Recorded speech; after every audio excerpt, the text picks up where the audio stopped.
Today, punta tayo ng Bangkok, Thailand. So, babalik tayo ng Bangkok, Thailand after a year. August last year din, nasa Bangkok tayo. Tapos ngayon, feels like home talaga lagi yung Bangkok eh.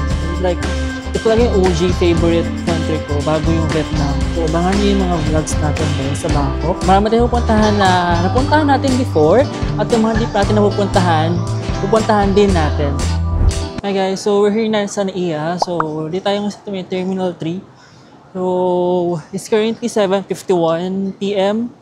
and open na daw yung check-in counter natin. So, papunta na tayo dun sa may A17 to 22 para i-check-in tong ating baggage. So, yep, nag-pay na tayo ng travel tax kasama nung airline ticket natin. So, okay na tayo doon. Kailangan lang natin itong i-check-in. Tapos, punta tayo sa immigration. So, samahan niyo ako ngayon mag-check-in sa may Cebu Pacific na counter since we're flying with Cebu Pacific ngayon.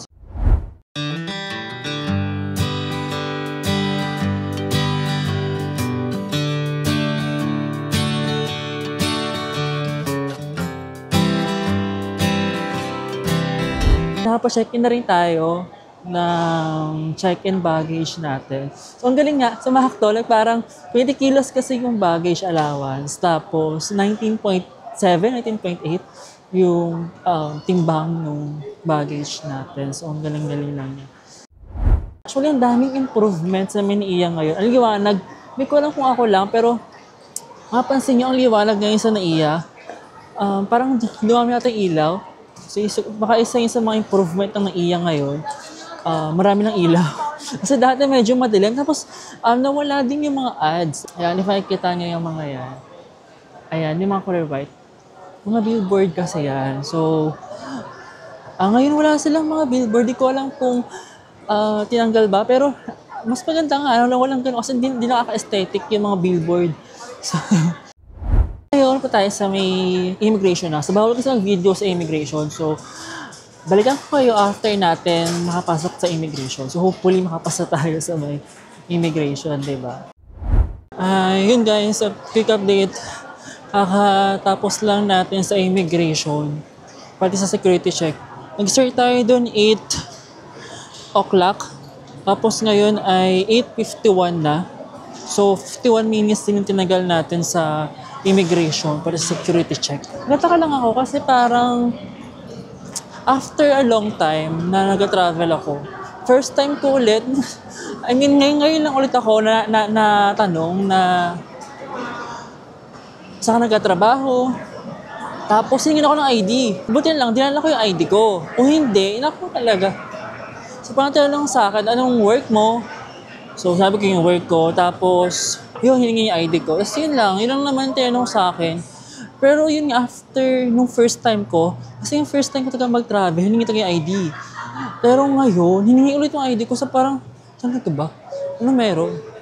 So ngayon, bilang nagugutom na tayo. So nagugutom na ako, kanina pa ako nagugutom. Papunta tayo ng airport lounge. So, tingnan natin kung mag-i-lounge ba tayo or magmamarhaba. Kasi yun yung meron tayong access sa lounge. So, tingnan natin kung ano yung open. So, di ba under renovation ngayon yung PAGS. So, ang open lang ngayon ay yung Marhaba at saka yung tawag nito?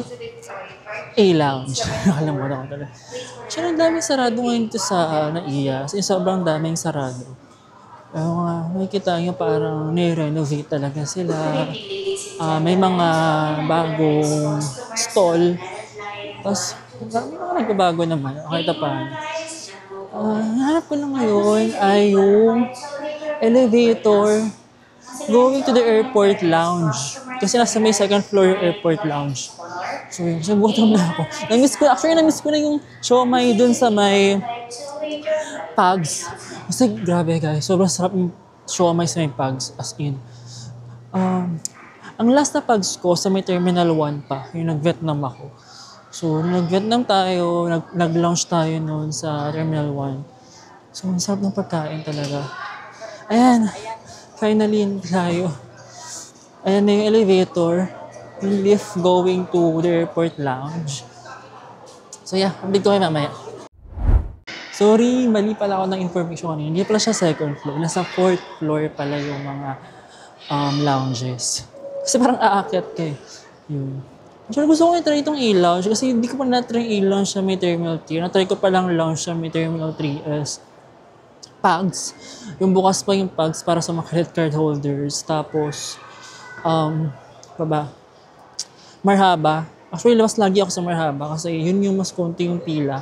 So yun guys, kung meron kayong mga credit cards, usually mga premium credit cards sila, pwede kayong mag-avail ng free airport lounge access as long as meron kayong premium credit cards na merong benefit na ganun. So yan. Tayo ngayon sa may A-Lounge. Ayan. A-Lounge. So, tingnan natin.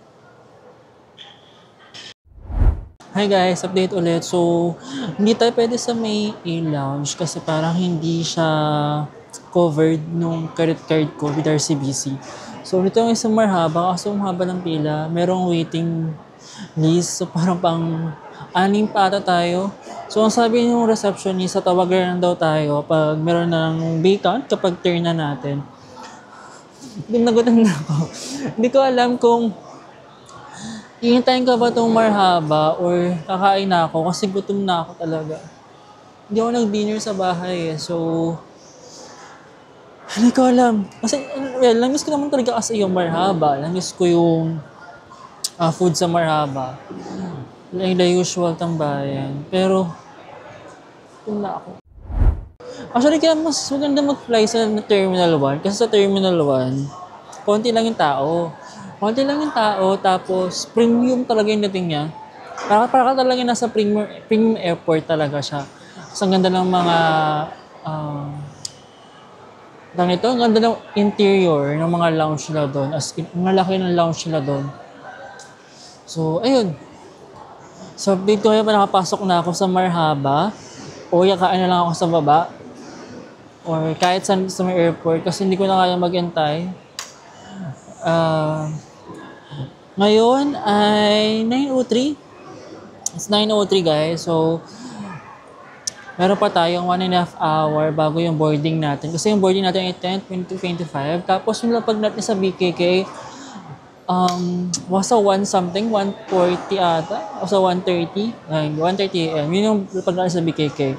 So, medyo matagal pa. Quick update tayo guys. So, upo na ako sa labas. Oh, look. Upo na ako sa labas kasi pagod na ako. Kaya na pa tayo nakatayo. Like parang, ano nga yun? Nagsimula tayo mga something, 8 something. Mga 8 something tayo nagsimula na nakatayo. So tapos 50 minutes tayo nakatayo sa immigration. Tapos gutom na ako. So, sana may mga lumabas na para matawagan na tayo. Tayo na yung turn na natin siya. Saan tawag? Gutom na ako. Yun lang. Thank you. So yun guys, update lang. Hindi ko na kinayang mag-intay pa dun sa Marhaba, airport lang. So, mababa na ako dito sa may, pangalan niya ay Great Manhunt Restaurant. Great Manhunt yung pangalan niya. Dito sa may 3rd floor ng airport. So, bali order ako ng tapsilog. So, tapsilog, ito siya. Meron tapa, merong sinaing, hindi siya sinangag. So, tapa, sinangag, tapa, sinaing, itlog. Meron siyang atsara. Tapos, ang presyo niya ay 290 pesos. Diba? Grabe yung difference talaga pag sa airport tsaka sa labas ng airport, diba? Kasi ito, bumili na ng water. Water na to worth 50 pesos. So, overall, total natin ng bill ay 340 pesos. So, imagine guys to. So, very advisable talaga nung kumain kayo sa bahay nyo bago yung flight nyo. Kasi parang ang mahal talaga ng food dito sa airport. Hindi ko na kasi kaya mag-antay dun sa airport lounge. So, kung ako na kumain. So, kain tayo. Tignan natin yung tapa. Yung lasa. Lasang 290 kaya ito. Hmm. Ang sarap. Ang sarap siya. Masarap siya. So for its price, pwede naman pala. Pero kasi ako, hindi kasi ako fan ng tapsilog kapag kapag sinaing. Fan ako ng tapsilog kapag garlic rice, kung sinangag. Kasi yung tapa, sinangag, itlog. Pero okay naman. Kain tayo. Grabe guys. I'm so full. Sarap na busog ako. Masarap. Masarap siya. Look at what is one? Excuse me. Diba? Sabi sa inyo masarap eh. Hindi ko naman masarap pa talaga siya or dahil bagutom lang ako. Kaya parang asarap sa akin ng pagkain. Kasi yung pagkakatapa niya, hindi siya yung usual na tapa na bibigyan natin na worth less than 100. Di mo tag-85 sa atin, di ba? Parang hindi siya gano'n. As in, ramdam mo na beef talaga siya. Kung compare ko siya, para siya ng garlic pepper beef ng Jollibee. Ganun yung lasa niya. Pati yung texture, garlic pepper beef talaga. So, for 290 pesos, piling ko worth it naman talaga siya. Again, yung pangalan ng place is Great Manhunt. Masarap siya. Piling ko hindi naman ako nagsisisi na doon kumain sa bahay. Pero gusto kong bumawi. So, mamaya, paglapag natin ng Suwana Boom Airport, piling ko kakain ako agad. Gusto kong kumain agad ng prapaw, o kaya ng pad thai, o kaya hanap ako ng 7-Eleven para sa toasted sandwich. Sobrang sarap yung toasted sandwich talaga nila. Grabe. Parang nung nag-Bangkok tayo last year, parang every morning ganun ang pagkain natin, yung toasted sandwich ng 7-Eleven. Kasi sobrang sarap niya. So parang feeling ko din this year, na Bangkok natin, puro ganun din kainin natin. Puro toasted sandwich ng 7-Eleven. Tapos sakto-sakto pala. Kwento ko lang din. Kasi yung hotel natin, Red Planet Surawong. So yung Red Planet Surawong kasi, meron siyang 7-Eleven sa baba. As in, pagkabango lang talaga nung building, ng Red Planet, andun agad ng 7-Eleven. So parang hindi na ako mahihirapan kapag nagugutom ako ng gating gabi, o kaya nagugutom ako umaga. Kasi paglabas ka ng hotel, paglabas ko lang dun sa may hagdan, paglabas ng elevator, andun agad ng 7-Eleven, di ba? So, ayun. Tapos, dun sa may Red Planet, nag-request ako na yung room ay facing sa may Mahanakon Tower.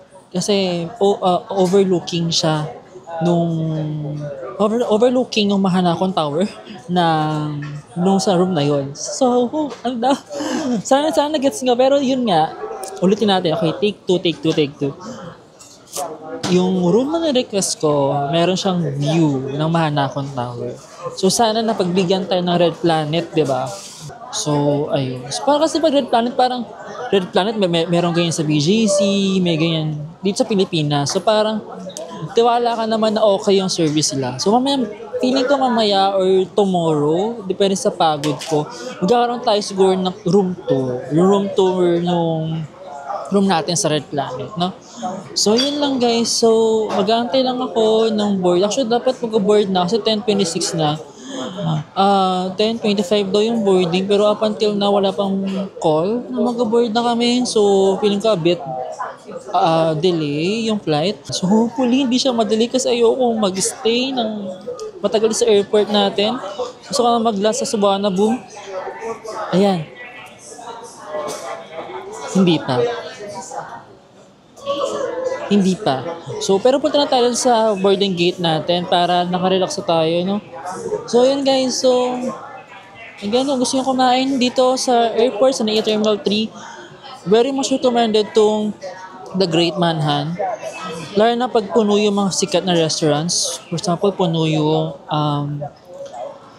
yung Kenny Rogers, puno yung Tapa King, tapos puno yung Bose Coffee. So, yun. So, dito, pwede kayo dito. Masarap siya. Maraming bumibili. So, yun lang guys. See you later. So, yun guys. We're here na sa boarding gate. Ang mga boarding naman na. Pero haba kasi ng pila, so paunahin natin sila. So naman kung nagpapasok na, so punta na tayo doon guys. Try na natin pumila na kasi nagkapapasok na din. So, pero ang dami nakatayo. Pero ang dami rin nakaupo. Is this an indication na malaki yung aircraft natin? I'm not really sure. Pero yun. Ayan na. Oh, boarding has not yet started pala. And proper servicing is adhered to. We will let you know once we begin boarding. For the meantime, please stay inside Di pa the pala main eh. parker area. Thank you. Talaga mga Pinoy talaga na-excite masyado sa bangko. Kaya ganun. Hindi pa rin natin boarding guys. So kakasabi lang, hindi pa natin boarding. So upulit tayo sa upulit natin kanina. Kesa nakatayo tayo doon, di ba? Nakakapagod. At least, kahit na paano, hindi siya delay, di ba? Tingin ko naman sa Pacific, di tayo delay. Ayan. So, yeah. Feeling ko yung next update ko, nandun na ako sa Sawana Boom. So, i-tour ko kayo later sa Sawana Boom. Kasi first time ko rin mag-Sawana Boom. Kasi yung last time na nag-backpack tayo. Sa Don Muang tayo nag-land. Don Muang International Airport. Kasi diba dalawa yung airport ng Bangkok. Meron silang Don Muang International Airport. Meron din silang Sawana Boom International Airport. Kung mabasahin mo siya, Pinay ka, ang pagkakabasa mo doon is Sawana Bumi.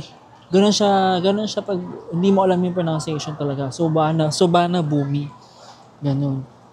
Pero since gusto natin sounds like local, yung mga gawin natin ay Sawana Boom. Diba? So, mamaya, paglapag na natin ang Sawana Boom, actually na-excite ako kasi yun yung newer airport nila. So, mas modern yun compare mo doon sa Don Muang. So, yung Don Muang kasi parang siyang naiya. Parang ganito siya. Ganito yung style, ganito yung vibe ng Don Muang. So, yung Sawana Boom, actually, malaki siya. Sawana Boom Airport ay isa sa mga largest airport in the world. Imagine not just in Asia, but in the whole wide world. So, diba? So, tingnan natin, diba, kung paano at gaano kaganda yung Sawana Boom Airport later. So, yun lang. See you! At 29 and I find myself wondering what did happen to the last 10. I ran away with my life, fast forward, never turn back again. It's kind of funny that the more we pass time, the more we need to set the rewind. And 19 was the year I had to leave you, but now I'm seeing all the signs. Is this really happening? I can't believe it's true. Hi guys, so we had just landed at the Sawana Boom Airport. So almost 3 hours yung flight. And nakatulog lang ako sa flight. Matulog, tapos anood lang ng mga vlogs, Thailand vlogs. Kasi naghahanap pa rin ako ng mga cafes na pwedeng tambayan. Kasi mahaba yung stay natin eh. So umuwi natin is August 27 pa. Tapos August 20 pa lang ngayon. So medyo mahaba yung vacation natin ngayon. Talagang sulit natin kasi di ba meron 2 days na holiday. That's August 21 tsaka August 26 or 25. So, ito yung sinasabi nilang sobrang habang lakaran. As in, mahabang lakaran siya. Kasi di ba nga, as mentioned kanina na the Sawana Boom Airport is one of the largest airport in the world. So, sobrang haba nito eh. Is pag nilakad natin siya. That's why ang daming vocalator.